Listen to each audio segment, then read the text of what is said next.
I'll just patter while I'm doing this, but this has been a really awesome conference for me to find all the, it's the right rabbit hole, as I've been texting people, for me to fall into, because I had worked on this project a couple years ago before I gave any thought to digital archiving, but then it was through the process of this, look, and I'm missing the key thing there, that I became a convert on the need for this stuff. So, I can get my hands. Okay, so this is my 3 minutes already over. So a couple years ago, I've been a journalist for 20 years. I teach now at the University of Mississippi. I have mostly been on the web since 1995. I was at Salon, and then later I was at NOLA.com briefly after Katrina. Was living in New Orleans in 2005.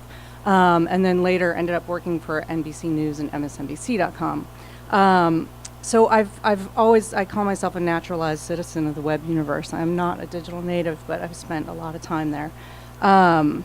If you take nothing else away from this little talk, if you don't know The Detectorists, it's a really lovely little BBC show that's about metal detectors, and they had a quote that said, "If it hasn't been forgotten, then I'm not interested," which I thought could be a slogan for this entire thing.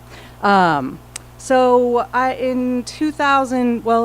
2005, I was in New Orleans, and I was lived through Katrina. I was one of the lucky ones. I was not plucked off of a rooftop by a helicopter, but I had a car, I had friends, I had a computer, which meant that I spent many months on that computer online and reading blogs and reading what people were talking about and thinking about and struggling with, and I had one as well. And that whole sort of layer of that experience I didn't know was already going to be gone when I went back looking for it. But when I was in the newsroom, then in 2010, I was working at NBC, and I watched the process by which we were trying to cover the anniversary.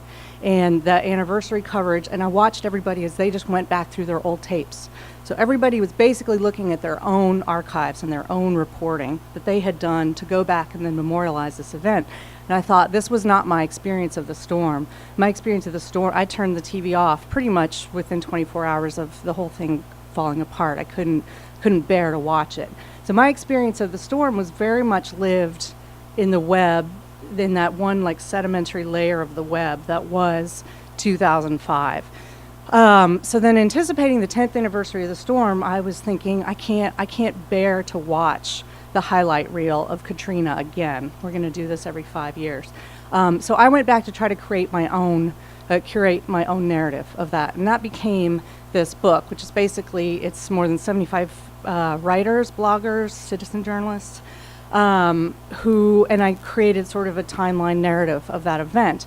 And I would appeal to all of those of you who are trying to figure out ways to engage people in newsrooms, is appeal to the ego of reporters, which is actually a really good way in, and go to them and say, hey, Dan Baum at The New Yorker, your stuff is gone. What about we bring this back up? Anniversaries provide a really great opportunity. Newsrooms kind of hate them because they have to cover them and they don't know how to come back at them.